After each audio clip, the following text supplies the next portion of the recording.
Hello, ladies and gents. Welcome to CG Reaction. This is Iran fired on U.S. Troops. So America sent A-10. I didn't know A-10 was involved. Recently, I heard about the news of America retaliatory strikes on a lot of Iranian, like islands and coastal areas. A-10 was involved apparently. So Iran launched a massive strikes on U.S. bases. U.S. are like, okay, I guess then we are back again. U.S. has stopped bombing Iran after 13-14 days. Iran attacked U.S. bases, so U.S. is back to blowing up things again. It's going to be interesting. It's from Max Afterburner, obviously. Let's watch this one. Good morning, everybody. It's July 29th, 2026, and we've got major events rippling across the Middle East right now. Just yesterday, CENTCOM posted an A-10C. Yesterday evening, around 10 p.m. Eastern Standard Time, an A-10C Thunderbolt II appeared on CENTCOM's X page as a response to Iraq proxy militias that are owned by Iran. So U.S. Central Command put it at the top of an announcement, a picture of that beautiful A-10C. And now it looks like it was hitting, or at least some fighter jets. Not confirmed it was the A-10, but when CENTCOM posts an image like that, you might get a little burnt on these proxies. So showing the Warthog is a direct message, and here is the sequence. They're not saying, oh, do you remember A-10? They're not doing that. That means they use that. Here's all that went down. The A-10 Warthog, incredibly capable. Remember, even uranium-depleted rounds can be loaded in that thing, and it can absolutely decimate the enemy. But all this happened within 6 hours. So at 5:45 p.m. Eastern Time yesterday, Islamic Revolutionary Guard Corps forces launched multiple ballistic missiles out of Iran at United States forces in the Middle East, with videos coming in from Jordan showing multiple of these missiles being scattered across the sky and intercepted by interceptor missiles, some of them potentially even intercepted before they could get there by the U.S. Navy. Central Command called it exactly what it was. Direct it was hits. An attempted surprise attack. Every missile intercepted, nothing got through, not one American. Those are direct hits. It's not even like proximity fuse type things. They're like missiles are directly intercepting it. Was scratched. And then America answered. Central Command and the Saudi Arabian Armed Forces conducted joint precision strikes across eastern Iraq against Iran-aligned militias that the IRGC had directed to attack American forces and Saudi energy. You know, boom is big when it's slowly moving out. It's slowly expanding, which means the area is bigger. This is like far back shot. Look at how slowly it moves up. Look at that. Directed to That's a big one. American forces and Saudi energy infrastructure. It looks like American and Saudi fighter aircraft hit multiple terrorist logistics and weapon sites. And there's numbers behind this that are staggering. More than 30 IRGC directed drone attacks in 72 hours, on top of more than 600 attempted attacks on Americans in Iraq between February and April alone. And now let's talk about the hardware. It doesn't confirm that the A-10 was involved, but yeah, that photo is not so subtle of a nudge to the cardboard Ayatollah that they just got put on notice by a titanium bathtub. That's the A-10C. It has the GAU-8 Avenger. It has loiter time like nothing else the inventory can match. And then the Royal Saudi Air Force, flying one of the most capable F-15E fleets on Earth, going into Iraq alongside the U.S. is just massive. And it's the F-15S and F-15SA, extremely capable F-15. We're going to break down how the F-15 teams up with the A-10, how all these strikes went down, and then stay for the global roundup section because something wild is going on with the U.S. and the UAE. The F-15 is like cheese. It pairs up with mostly anything. Showing that this coalition in the Gulf with the U.S. is coming together stronger than ever before. Also, President Zelensky visited the Oval Office and then stepped into Lockheed Martin right after. We're going to talk about all of that. That's about 3/4 of the way through the video. So Iran felt all tough launching their ballistic missiles, but the real tough guy entered the scene and didn't have to say anything. They just had to say Bert. But Central Command put both statements out that we just talked about within hours of each other, and they need to be read so I can show you guys the sequence of how this all went down. So at 5:45 p.m. Eastern Time today, Islamic Revolutionary Guard Corps forces launched multiple ballistic missiles from Iran in an attempted surprise attack on U.S. forces based in the Middle East. All Iranian missiles were successfully intercepted. U.S. forces remained vigilant and at a high state of readiness. A U.S. official also told the Jerusalem Post that at least 4 ballistic missiles came at American bases in Jordan, and they called it a major attack. And note what preceded it. Iranian negotiator Syed Mohammad Marandi had posted publicly shortly before those missiles flew that Iran was fully prepared for all-out war, and then the response came after they launched their missiles. And they also said that they would not... All right. This is Iran, and the other guy is USA. You're gonna have to shoot me. Okay. About the Strait of Hormuz at all. That's another quote. So All-out war. They're basically like, yeah, we'll negotiate, but we won't negotiate about the one thing that really matters. But it kind of seems like a little bit of gaslighting. But hey, we've never seen that before. And then after those ballistic missiles were swatted out of the sky by the U.S. Navy, U.S. Army, the interceptor crews that were doing what they do, striking those down, true heroes, really, going up and intercepting these, and the engineers who built the interceptor missiles, hats off. And then CENTCOM posted this: U.S. Central Command and Saudi Arabian armed forces conducted precision strikes in Iraq July 28th against Iran-aligned terrorists that the Islamic Revolutionary Guard Corps directed to attack U.S. forces and Saudi infrastructure. U.S. and Saudi fighter attack aircraft struck multiple terrorist logistics and weapon sites across eastern Iraq in a strong response to over 30 IRGC directed aerial drone attacks in the last 72 hours. The unwarranted attacks against U.S. forces were not successful. And then the warning in plain language: the IRGC and its terrorist proxies must cease these attacks to avoid further U.S. military response. Absolutely. Central Command didn't name the exact militias. They didn't disclose locations beyond eastern Iraq and released nothing on the damage yet. What it did release was the number that frames everything. From February through April, more than 600 attempted attacks on American citizens and facilities by Iran-aligned militias inside Iraq alone. 600. And on the Saudi side, Major General Turki al-Maliki confirmed Saudi air defenses intercepted and destroyed multiple drones launching out of Iraqi territory at petroleum facilities in the eastern province near Riyadh. So let us talk about the airplanes that Central Command decided to show you, and likely what Saudi Arabia brought as well. So the Fairchild Republic A-10 Thunderbolt II built it in the 1970s for one job: destroying Soviet tank columns pouring through the Fulda Gap. That company doesn't exist anymore. Soviet Union gone as well. But what's still here? The Warthog, and it's still flying. And this year, it's been one of the stars of this war. Let's start with the gun, because everything else is built literally around it. The GAU-8 Avenger is that 7-barrel, 30mm Gatling cannon firing roughly 3,900 rounds a minute. It is so large, the airframe was designed around the weapon instead of the other way around. And it sits slightly off-center, so the barrel actually... It's awesome. It's slightly to the left, so it looks like shark is smoking a cigar at the side. Firing lines up with the aircraft's center line. Around the pilot is a titanium armored tub, and the flight controls are redundant to the point that the airplane can come home with pieces missing, as we've seen it do already in this conflict.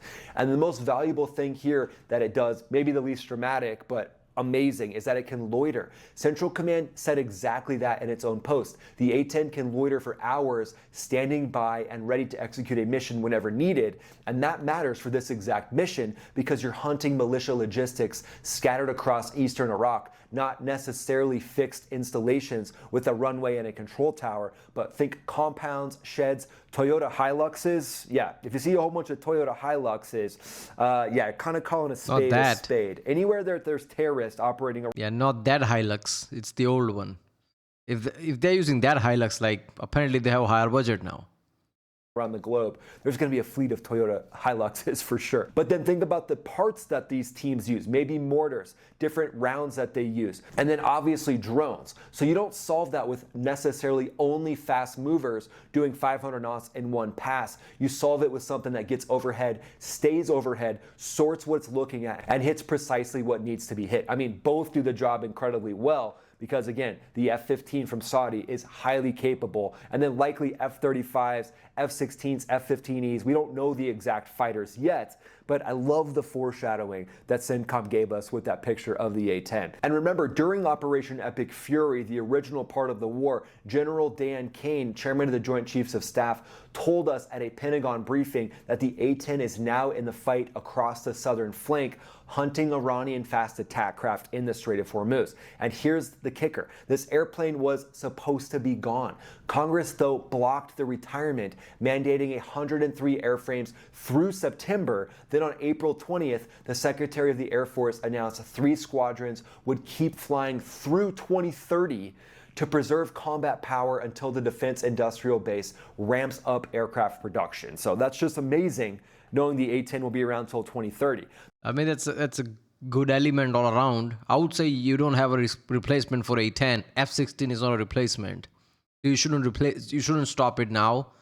And also, like, China is like one of those countries that like production is like insanely high. They make things like that. I mean, quality of that, who knows, right? But number-wise. So right now, until your production goes high, you shouldn't retire A-10s. I mean, it's clearly working. The Warthog basically got to stay because it kept proving it was needed. And now this is something you won't hear anywhere else, but I want to spend some time on it because it's probably going to get underreported. The Royal Saudi Air Force went into Iraq with the U.S. Saudi Arabia flies the F-15SA. That's the most advanced Eagle variant ever produced, along with the F-15EX, with an ASA radar, fly-by-wire flight controls, and 2 more weapon stations than most F-15s have from the legacy fleet. They also fly Typhoons. They've been running combat operations over Yemen for decades. This wasn't a token contribution, though, and it's not a partner that you would have to drag along.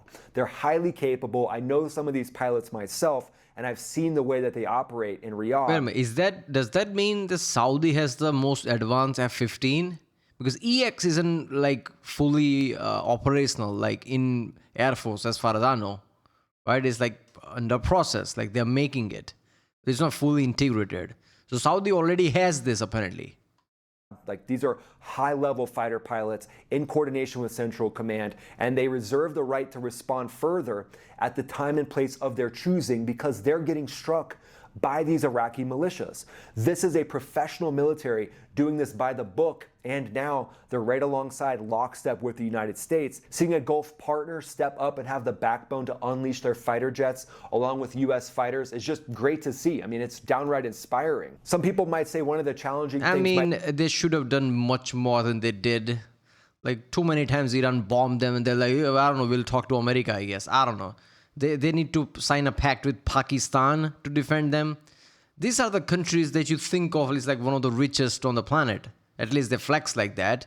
Saudi Arabia, like Qatar, the UAE and all that. Like, these are one of the richest countries apparently. Why don't your military reflect that? I mean, come on. Might be deconfliction, 2 air forces, 2 command structures, 2 sets of rules of engagement, 2 radio cultures, sharing the same airspace over a third country, Iraq, at night against targets that move. Getting American and Saudi aircraft over eastern Iraq on the same night on separate target sets without anyone stepping on anyone. That takes years of exercises to make possible, and that relationship didn't just get built this week. It got built over decades. The U.S. has teamed up with Saudi in different exercises for decades to get to the point where the relationships are incredibly good, and we're seeing that play out right now as they take on the evil empire of Iran together. Really? But let's talk about Electronic Iran warfare. and the actual force posture that they have, because remember, they're not nothing, and you can't discount the enemy. So when it comes to what they actually have, you've seen on the live streams that we've done, they have multiple bunkers with hundreds of locations to store these ballistic missiles. So that's exactly what they used, and they didn't necessarily think that their proxy units would be targeted. So right now, they're trying to show that they won't negotiate over the Strait of Hormuz at all. That's been their go-to talking point, and then they launch ballistic missiles during this tactical pause. But now it looks like the U.S. military has in no uncertain terms said that this ceasefire is over while they're eliminating these proxy networks in Iraq. But I love what's... It's not a ceasefire if you just stop firing. Ceasefire is some kind of an agreement. If you just take a pause, that's not really ceasefire. America literally stopped like, 2-3 days ago? Before that, they bombed for 13 days straight. So there is no ceasefire. CENTCOM said. They stripped it all away in one sentence. They said Iran-aligned terrorists that the Islamic Revolutionary Guard Corps directed, not affiliated, not aligned with, directed. And then Saudi Arabia, a country that has spent this entire war trying not to necessarily get pulled in towards Iran. We know they've been fighting against the Houthis, now puts fighters over Iraq. So Tehran didn't just lose a warehouse. They basically now have a coalition that's starting to ramp up against them, and this is a massive development in the conflict. You made it to the Global Roundup section, my friends. So here's what's going on. America is building the future with UAE. U.S. Central Command announced today that the United States and the United Arab Emirates are standing up the first bilateral military artificial intelligence task force in history. It's called Task Force Talon Synapse. Roughly 20 Americans and Emirati specialists in AI, data, cybersecurity, all combining because, this is a wild fact, the UAE had over 1,600 Iranian drones shot at it so far, and they've collected all that data to give them the ability to create AI targeting, AI detection, lots of things to counter Iran's drone swarms. And that just comes from experience, and the fact that the UAE is now teaming up with the US is a great sign. And then also a couple... Teaming up, yeah, sure. Yeah, you have to technically team up for this, but yeah, there's probably America doing America things. Different presidents visited the White House just yesterday. That was Bibi Netanyahu from Israel and Zelensky from the Ukraine. So Bibi Netanyahu said it was one of the most productive meetings that he's had with any U.S. president. So we'll see how that plays out, what that means. Does Israel get more involved? Is Israel going to sit on the sidelines for a second and let the coalition of Gulf partners kind of take over for a while? And then with Zelensky going... Wait a minute. Why is Israel at side? I don't get that. One day the core of it, and they're the reason all this is happening in the first place. These things started, Israel started to respond, Iran responded to that. That was one of the reasons protest erupted, because it was just the right time. Otherwise, protest wouldn't have erupted at the time it did. They deleted thousands of people. Trump got pissed off. Why is Israel at side? That doesn't make sense.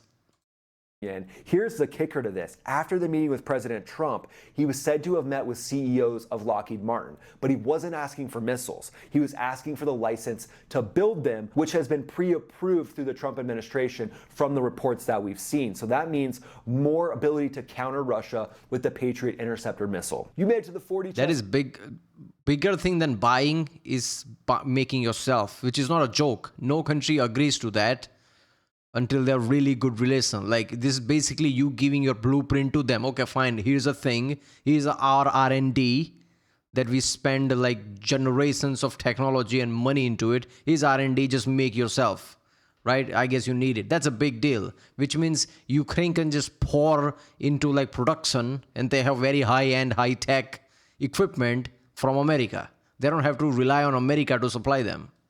Strategic analysis section, my friends. So here's what's going on with that A-10 Warthog, potentially the one going in, could be F-15Es, F-15SAs from Saudi Arabia. Obviously, the ceasefire right here has basically completely been turned off. So what's going to happen from this point could continue to be a tit for tat, but it looks like Iran might be begging for more bombs. We know that 20% of the targets in Iran haven't been hit yet. They've been left. So it looks like, unfortunately, Iran is choosing the hard path, and they're basically driving themselves right towards a condition where the U.S., Saudi Arabia, UAE might have to start targeting more infrastructure like bridges and power plants.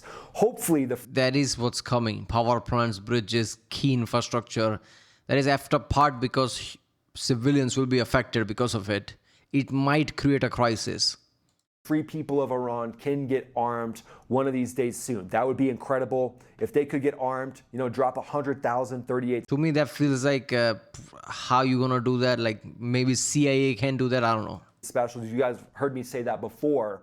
but give them the ability to threaten the IRGC with handguns. They don't need long guns. Threaten them with handguns, so then the IRGC has to think every time they go into someone's house to try to rip them out of their home, they have to know that there's a chance that they get smoked. And who knows, that could be the thing. IRGC can wear Kevlars and heavy armor, man. Handguns not going to do their thing. Shotgun, something like that.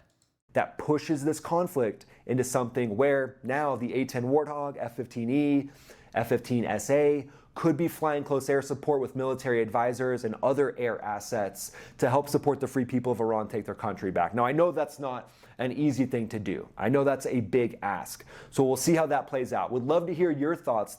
Feels like one of the most chaotic paths just to give civilians weapon and hoping that comes out on top somehow. That could go wrong very, very bad. But I guess coordination is everything. CIA can do that. I don't know. CIA plus Mossad. Maybe this could be like making of an insane Hollywood movie. Coordinate, like basically how, in France they did during World War II. Coordinated and basically gave out weapons, armed everyone. Maybe, who knows. There you go, people. Iran fired on US troops and A-10 Warthog got involved. And apparently Saudi's advanced F-15 got involved as well. Yeah, things are going intense again. There is no ceasefire anymore. I don't think so. The worst thing is, like hitting all infrastructure. That's what's going to be the fucked up part about it. Because this will hurt the civilians. If you take out like power plants, yeah, no electricity for civilians. Hospitals don't have electricity. That's a big thing. Bridges, again. That could come in the way of like emergencies and things. That's a problem, right? That could create humanitarian issue. Who knows? All right, I'll see you next time.